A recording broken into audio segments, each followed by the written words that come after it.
Hello दोस्तों, आज के इस वीडियो में मैं आपको मिरर फार्मूला का यूज करके न्यूमेरिकल्स को कैसे सॉल्व करें ये सिखाऊंगा।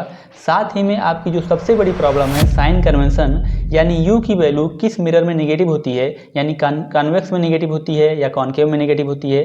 भी की वैल्यू कॉन्वेक्स मिरर में नेगेटिव होती है या कॉनकेव मिरर में नेगेटिव होती है। सिमिलरली एफ की वैल्यू, यानी जब आप प्रॉब्लम्स को सॉल्व करते हैं तो वहाँ पर इनकी वैल्यू यानी यू, भी और एफ की वैल्यू आपको विथ साइन रखना होता है। तो आज के इस वीडियो में मैं आपको एकदम प्रो मेथड बताने वाला हूं जो आप जिंदगी में दोबारा नहीं भूलने वाले हैं। इस वीडियो को शुरू से लेकर के अंत तक जरूर देखिएगा। चलिए शुरू करते हैं।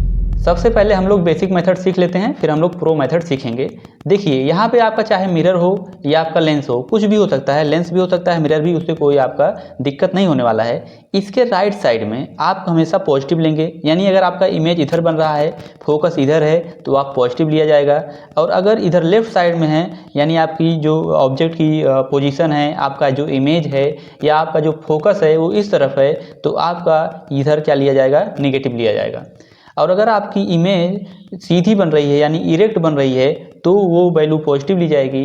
और अगर वो इस लाइन के प्रिंसिपल एक्सिस के नीचे बन रही है, इन्वर्टेड बन रही है, तो इसकी जो साइन है वो नेगेटिव ली जाएगी। यानी दाहिने साइड यानी right side positive, left side negative, ऊपर पॉजिटिव, नीचे नेगेटिव। अब हम लोग प्रो मेथड की तरफ बढ़ते हैं जिसको आप आसानी से सीख सकते हैं। देखिए इसमें ट्रिक ये है, यू की वैल्यू चाहे कॉनकेव मिरर हो या कॉन्वेक्स मिरर हो, दोनों जगह नेगेटिव होती है। और ध्यान रखिएगा, अगर कॉनकेव मिरर है तो भी और एफ की वैल्यू नेगेटिव होगी, और अगर कॉन्वेक्स मिरर है भी और एफ की वैल्यू पॉजिटिव होगी। ये मैं ऑलवेज की बता रहा हूँ, यानी यू की वैल्यू चाहे कॉनकेव मिरर हो या कॉन्वेक्स मिरर हो वहाँ पे नेगेटिव होने वाली है। भी की वैल्यू और एफ की वैल्यू नेगेटिव होगी अगर वहाँ पे कॉनकेव मिरर होगा। अगर वहाँ पे कॉन्वेक्स मिरर है तो भी और एफ की वैल्यू पॉजिटिव होने वाली है। ये हमेशा की बात है। एक पॉइंट आप नोट कीजिए, अगर आपका कॉनकेव मिरर है और ऑब्जेक्ट फोकस और पोल के बीच में है, तब आपका जो भी की वैल्यू है वो पॉजिटिव ली जाएगी। अदरवाइज आपका कॉनकेव मिरर में भी और एफ की वैल्यू हमेशा नेगेटिव होगी, और कॉन्वेक्स मिरर में भी और एफ की वैल्यू हमेशा पॉजिटिव होगी। और यू की वैल्यू चाहे कॉनकेव मिरर हो या कॉन्वेक्स मिरर हो, दोनों जगह नेगेटिव होती है। आई होप आपको प्रो मेथड एकदम आसानी से समझ में आ गया होगा। अब हम लोग न्यूमेरिकल्स को सॉल्व करते हैं। जब भी आप मिरर के क्वेश्चन सॉल्व करने जाएं तो सबसे पहला काम आपका ये है कि आप ये चेक कीजिए उस क्वेश्चन में किस मिरर की बात हो रही है।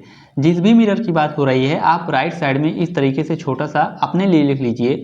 यहाँ पे यू, भी और एफ का साइन लगा दीजिए। इससे क्या होगा, जब आप वैल्यूज को इस फार्मूले में रखेंगे तो इससे आपसे कोई गलती नहीं होगी। जैसे आप इस क्वेश्चन में देखिए, a convex mirror use for rear view. यहाँ पे सिंपल सा बोल दिया है, कौन सा मिरर है, कॉन्वेक्स मिरर है। तो आप राइट साइड में ऐसा छोटा सा लिख लीजिए कॉन्वेक्स मिरर। फिर देखिए यू तो हर जगह नेगेटिव होता है तो आप यू को नेगेटिव लिख लीजिए। कॉन्वेक्स मिरर है इसलिए भी और एफ यहाँ पे कैसे होते हैं, पॉजिटिव होते हैं, तो ऐसा आप लिख लीजिए। Has a radius of curvature of 3 metre. यहाँ पे रेडियस ऑफ कर्वेचर यानी आर की वैल्यू दिया हुआ है कितना, 3 मीटर। उसके बाद क्या बोल रहा है, a bus is located at 5 metre from this mirror. यानी आपको यू की वैल्यू, ऑब्जेक्ट की डिस्टेंस आपको दिया हुआ है, यू कितना दिया हुआ है, 5।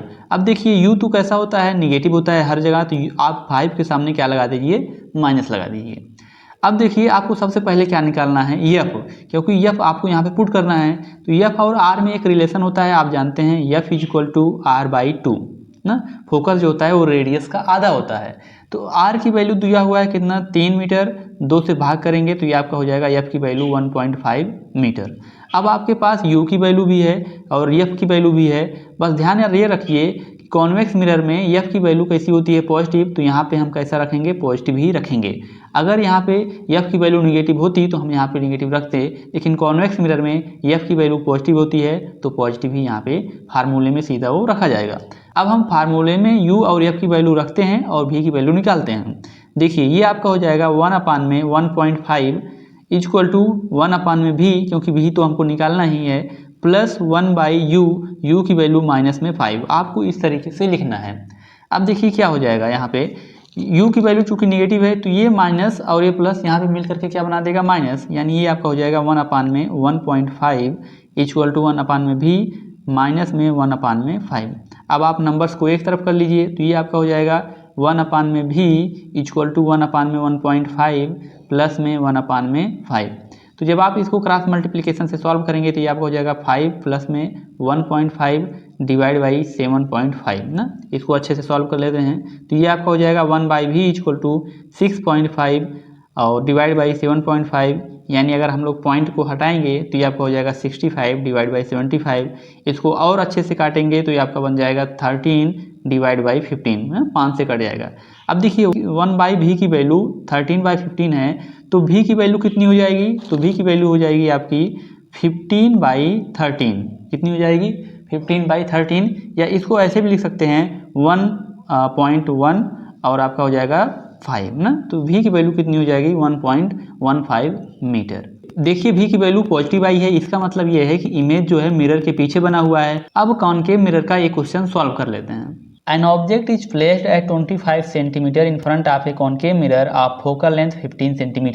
किस मिरर की बात हो रही है, तो कॉनकेव मिरर की बात हो रही है। तो आप राइट साइड में ऐसा लिख लीजिए, व्यू तो हमेशा नेगेटिव होता है। कॉनकेव मिरर में v और f कैसे होते हैं, नेगेटिव होते हैं। केवल एक केस होता है जहां v पॉजिटिव होता है, जब ऑब्जेक्ट f और p के बीच में रखा होता है। तो u की वैल्यू क्या हो जाएगी माइनस में 25 सेंटीमीटर और f की वैल्यू भी क्या हो जाएगी माइनस में 15 सेंटीमीटर, क्योंकि ये कौन सा मिरर है, कॉनकेव मिरर है। अब देखिए फार्मूला क्या होता है 1/f इक्वल टू 1/v और प्लस में 1/u।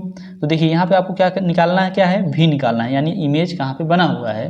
तो देखिए आप f की वैल्यू कैसे लिखिए माइनस में 1/15 ना, -15 इक्वल टू v तो आपको निकालना है, ऐसे रहने दीजिए। और u की वैल्यू क्या लिखना है माइनस में 25, तो ये आपका हो जाएगा माइनस में 25। ठीक है, ये प्लस है, यहाँ पे माइनस आप लिखेंगे तो ये माइनस ही हो जाएगा ना, तो उसमें कोई दिक्कत नहीं है। तो ये हो जाएगा आपका माइनस में 15 और इक्वल टू 1/v माइनस में 1/25। ये आपके लिए भी क्लियर हो गया ना।